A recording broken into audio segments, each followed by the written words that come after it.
പിതാവിനും പുത്രനും പരിശുദ്ധാത്മാവിനും സ്തുതി. വിശുദ്ധ മത്തായിയുടെ സുവിശേഷം 6-ാം അധ്യായത്തിൽ യേശു ഒരു ഉപദേശം 3 പ്രാവശ്യം ആവർത്തിക്കുന്നുണ്ട്. അതെങ്ങനെയാണ്? രഹസ്യത്തിൽ കാണുന്ന നിങ്ങളുടെ പിതാവ് നിങ്ങൾക്ക് പ്രതിഫലം നൽകും. എന്തുകൊണ്ടാണ് ഈ പ്രസ്താവന 3 പ്രാവശ്യം ആവർത്തിച്ചത്? സ്വയം നീതിമാന്മാർ എന്ന് കരുതിയിരുന്ന പ്രകടന ഭക്തിക്കാരായ ശാസ്ത്രി പരീശ പുരോഹിതരെ തിരുത്തിക്കൊണ്ടാണ് ക്രിസ്തു ഈ പ്രസ്താവന നടത്തിയത്. യഥാർത്ഥ ഭക്തിയും പ്രകടന ഭക്തിയും തമ്മിലുള്ള വ്യത്യാസവും അതിൻ്റെ ഗുണദോഷങ്ങളുമൊക്കെ മനസ്സിലാക്കാൻ ഈ വേദഭാഗം വളരെ സഹായകമാണ്. ഒന്നാമത്, ദൈവം ഭക്തി പ്രകടനങ്ങളല്ല, ആരാധകരുടെ ഹൃദയത്തെയാണ് നോക്കുന്നത്. 1 ശമൂവേൽ 16:7. മനുഷ്യൻ കാണുന്നതല്ല കർത്താവ് കാണുന്നത്. മനുഷ്യൻ ബാഹ്യരൂപത്തിൽ ശ്രദ്ധിക്കുന്നു, കർത്താവാകട്ടെ ഹൃദയഭാവത്തിലാണ് ശ്രദ്ധിക്കുന്നത്. പ്രാർത്ഥനയിലെ ശ്രദ്ധയും ഏകാഗ്രതയും എവിടെ ആയിരിക്കണമെന്ന് ഓർമ്മപ്പെടുത്തുവാനാണ് കർത്താവ് ഈ പ്രസ്താവന നടത്തിയത്. ആത്മീയത എന്നത് സ്വർഗസ്ഥ പിതാവുമായുള്ള ഒരു ആത്മബന്ധമാണ്. അതൊരിക്കലും പ്രകടനമാക്കരുത്. പ്രാർത്ഥന, ഉപവാസം, ആരാധന, ജീവകാരുണ്യ പ്രവൃത്തികൾ ഇവയൊക്കെ ആളുകളെ ആകർഷിക്കാനും പ്രശംസ നേടുവാനുമുള്ളതല്ല. മറിച്ച് ദൈവത്തോടുള്ള സ്നേഹത്തിൻ്റെയും വിധേയത്വത്തിൻ്റെയും ഒക്കെ സമർപ്പണമാണ്. പഴയ നിയമത്തിലെ ഹന്ന ദേവാലയത്തിൽ ദൈവമുമ്പാകെ ഹൃദയം സമർപ്പിച്ച് തേങ്ങിക്കരഞ്ഞു. അവളൊന്നും പറഞ്ഞില്ല. എന്നിട്ടും അവളുടെ ഹൃദയം നുറുങ്ങിയ പ്രാർത്ഥന കണ്ണുനീരിൽ കൈവിടാത്ത ദൈവം കേട്ടു, മറുപടി നൽകി. ഭൂമിയിൽ കേൾക്കപ്പെടാതെ പോകുന്ന രഹസ്യ പ്രാർത്ഥനകൾ സ്വർഗം ശ്രദ്ധയോടെ കേൾക്കുന്നുണ്ട്. രണ്ടാമത്, പ്രകടനങ്ങളില്ലാത്ത രഹസ്യഭക്തി സജീവമായ ദൈവബന്ധം വളർത്തിയെടുക്കുവാൻ വളരെ സഹായകമാണ്. മത്തായി 6:6. എന്നാൽ നീ പ്രാർത്ഥിക്കുമ്പോൾ നിന്റെ മുറിയിൽ കിടന്ന് കതകടച്ച് രഹസ്യമായി നിന്റെ പിതാവിനോട് പ്രാർത്ഥിക്കുക. രഹസ്യങ്ങൾ അറിയുന്ന പിതാവ് നിനക്ക് പ്രതിഫലം നൽകും. യിരെമ്യാ പ്രവചനം 29:13. നിങ്ങൾ എന്നെ അന്വേഷിക്കും, പൂർണ്ണ ഹൃദയത്തോടെ അന്വേഷിക്കുമ്പോൾ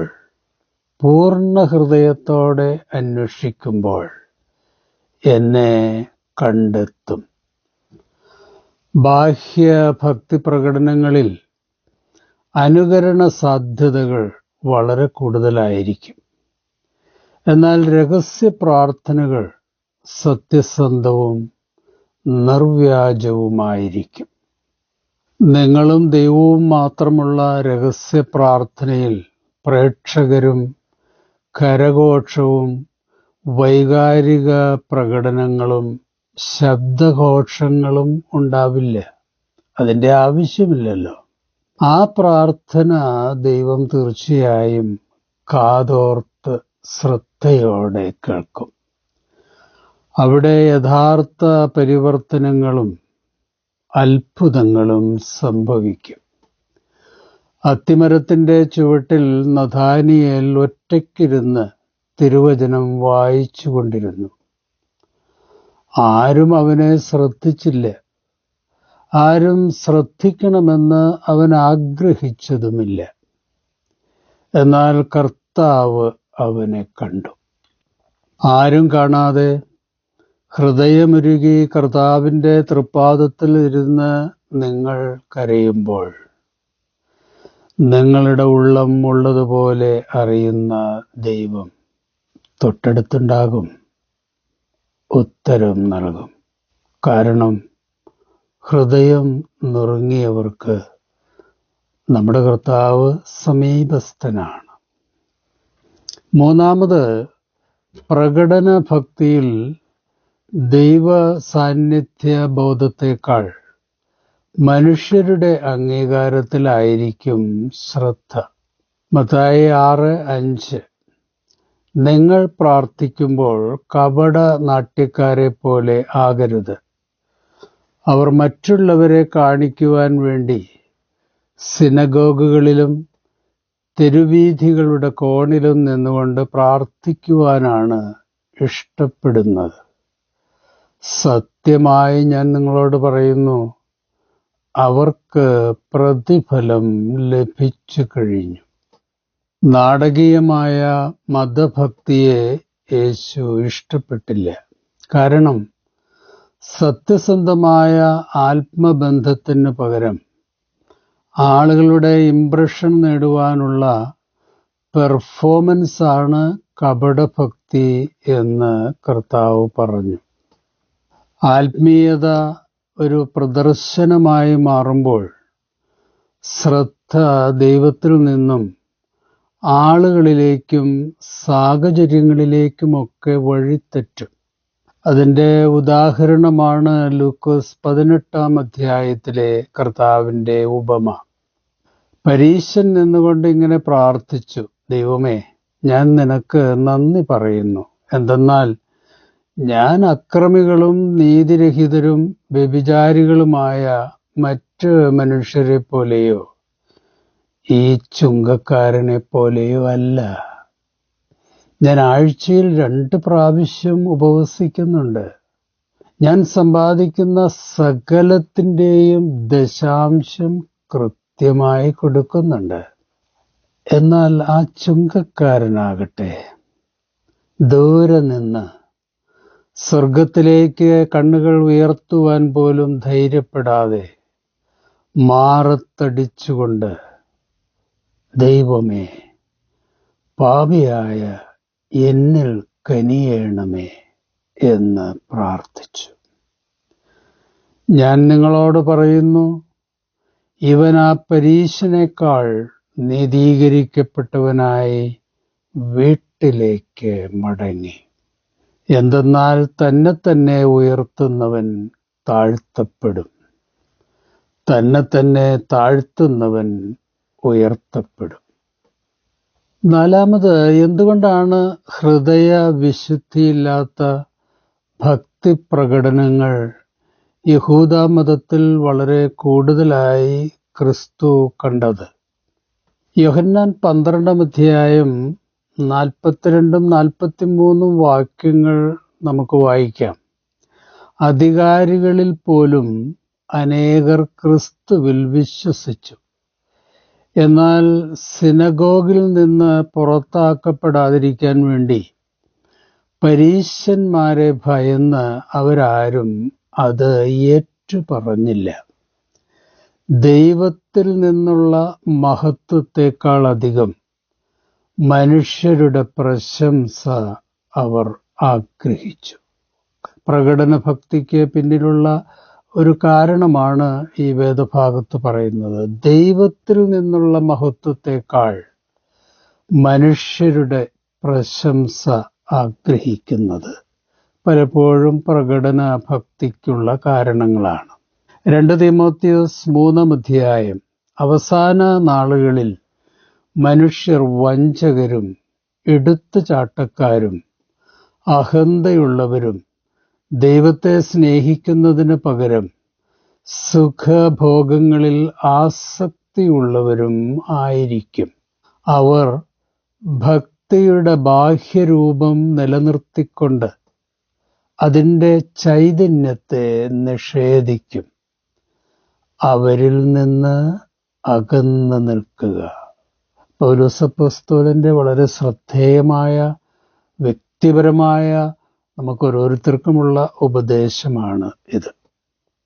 മനുഷ്യർ പ്രകടന ഭക്തിക്ക് പ്രാധാന്യം കൊടുക്കുന്നതിനുള്ള കാരണങ്ങൾ പലതാണ്. ഒന്ന്, ആളുകളിൽ നിന്നുള്ള അംഗീകാരത്തിനു വേണ്ടി. മറ്റൊന്ന്, വിശുദ്ധരും ഭക്തരും പ്രാർത്ഥനക്കാരുമൊക്കെയാണെന്ന് മറ്റുള്ളവരെ ബോധ്യപ്പെടുത്തുവാൻ വേണ്ടി. വേറൊന്ന്, ആഴത്തിൽ വേരോടിയ വിശ്വാസത്തിൻ്റെ അഭാവവും ആത്മാവിലും സത്യത്തിലുമുള്ള ആരാധനയെപ്പറ്റിയുള്ള അറിവില്ലായ്മയും. അവസാനമായി, കപട ഭക്തി പ്രകടനത്തിന് ജനങ്ങളിൽ നിന്ന് ലഭിക്കുന്ന പ്രോത്സാഹനവും സാമ്പത്തിക പ്രതിഫലവുമാണ്. ഇതൊക്കെയാണ് പ്രകടന കപടഭക്തിക്ക് പിന്നിലെ കാരണങ്ങൾ. യഥാർത്ഥ ആത്മീയത ശാന്തമായ ശക്തിയാണ്. വ്യാജ ആത്മീയത ശബ്ദലഹരിയും വൈകാരിക പ്രകടനവുമാണ്. മത്തായി 7:22-23. അന്ന് പലരും എന്നോട് ചോദിക്കും, കർത്താവേ, കർത്താവേ, ഞങ്ങൾ നിന്റെ നാമത്തിൽ പ്രവചിക്കുകയും നിന്റെ നാമത്തിൽ പിശാചുക്കളെ പുറത്താക്കുകയും നിന്റെ നാമത്തിൽ നിരവധി അത്ഭുതങ്ങൾ പ്രവർത്തിക്കുകയും ചെയ്തില്ലേ? അപ്പോൾ ഞാൻ അവരോട് പറയും, നിങ്ങളെ ഞാൻ ഒരിക്കലും അറിഞ്ഞിട്ടില്ല. അനീതി പ്രവർത്തിക്കുന്നവരെ, നിങ്ങൾ എന്നിൽ നിന്ന് അകന്നു പോകുവിൻ. ഒരാളുടെ ആത്മീയതയെ ലോകം അളക്കുന്നതിൽ നിന്നും തികച്ചും വ്യത്യസ്തമായിട്ടാണ് സ്വർഗം അളക്കുന്നത്. അഞ്ചാമത്, പ്രകടനങ്ങളില്ലാത്ത രഹസ്യഭക്തിക്ക് ദൈവം പ്രതിഫലങ്ങൾ നൽകാറുണ്ടോ? തീർച്ചയായിട്ടുമുണ്ട്. ജനങ്ങളുടെ പ്രശംസ ആഗ്രഹിക്കാതെ ആത്മാവിലും സത്യത്തിലുമുള്ള പ്രാർത്ഥനകൾക്കും ആരാധനയ്ക്കും ദൈവം വലിയ പ്രതിഫലങ്ങളാണ് നൽകുന്നത്. ഒന്ന്, നീ ദാനധർമ്മങ്ങൾ ചെയ്യുമ്പോൾ അത് രഹസ്യമായിരിക്കേണ്ടതിന് നിന്റെ വലതു കൈ ചെയ്യുന്നത് ഇടതു കൈ അറിയാതിരിക്കട്ടെ. രഹസ്യങ്ങൾ അറിയുന്ന നിന്റെ പിതാവ് നിനക്ക് പ്രതിഫലം തരും. മത്തായി 6-ാം. മറ്റൊരു പ്രതിഫലം ആന്തരിക സമാധാനമാണ്. ഫിലിപ്പിയ ലേഖനം 4-ാം. ഒന്നിനെക്കുറിച്ചും ആകുലരാകേണ്ട. പ്രാർത്ഥനയിലൂടെയും അപേക്ഷയിലൂടെയും കൃതജ്ഞതാ സ്തോത്രങ്ങളോടെ നിങ്ങളുടെ യാചനകൾ ദൈവസന്നിധിയിൽ അർപ്പിക്കുവിൻ. അപ്പോൾ നമ്മുടെ എല്ലാ ധാരണയെയും അതിലംഘിക്കുന്ന ദൈവത്തിൻ്റെ സമാധാനം നിങ്ങളുടെ ഹൃദയങ്ങളെയും ചിന്തകളെയും ക്രിസ്തു യേശുവിൽ കാത്തുകൊള്ളും. മൂന്നാമത്തെ പ്രതിഫലം, നുറുങ്ങിയ ഹൃദയത്തോടെ പ്രാർത്ഥിക്കുമ്പോൾ ദൈവം നേരിട്ട് ഇടപെടും എന്നതാണ്. ഉൽപ്പത്തി 21:17. കുട്ടിയുടെ കരച്ചിൽ ദൈവം കേട്ടു. സ്വർഗത്തിൽ നിന്ന് ദൈവത്തിൻ്റെ ദൂതൻ അവളെ വിളിച്ചു പറഞ്ഞു, ഹാഗാർ, നീ വിഷമിക്കണ്ട, ഭയപ്പെടുകയും വേണ്ട. കുട്ടിയുടെ കരച്ചിൽ ദൈവം കേട്ടിരിക്കുന്നു. നാലാമത്തെ പ്രതിഫലം, ഹൃദയപൂർവമായ പ്രാർത്ഥനകൾക്ക് ദൈവഹിതപ്രകാരം, ദൈവ ഇഷ്ടപ്രകാരം മറുപടി ഉണ്ടാകും. ലൂക്കോസ് 22-ാം. പിതാവേ, അങ്ങയ്ക്ക് ഇഷ്ടമെങ്കിൽ ഈ പാനപാത്രം എന്നിൽ നിന്ന് അകറ്റണമേ. എങ്കിലും എൻ്റെ ഇഷ്ടമല്ല, അവിടുത്തെ ഇഷ്ടം നിറവേറ്റട്ടെ. അപ്പോൾ അപ്പോൾ അവരെ ശക്തിപ്പെടുത്തുവാൻ സ്വർഗത്തിൽ നിന്ന് ഒരു ദൂതൻ പ്രത്യക്ഷപ്പെട്ടു. അഞ്ചാമത്തെ പ്രതിഫലം നിഷ്കളങ്കമായ പ്രാർത്ഥനയ്ക്ക് അതിജീവന ശക്തി, അനുഗ്രഹം, ദിശാബോധം തുടങ്ങിയ അനുഗ്രഹങ്ങൾ ദൈവം സമൃദ്ധിയായി നൽകും.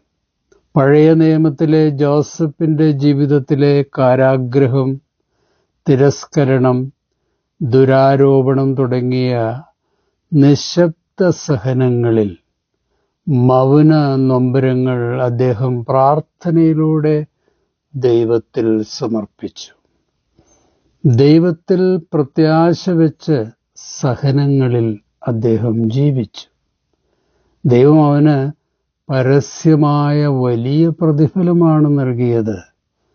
അവനെ സമുന്നത ഭരണാധികാരിയാക്കി.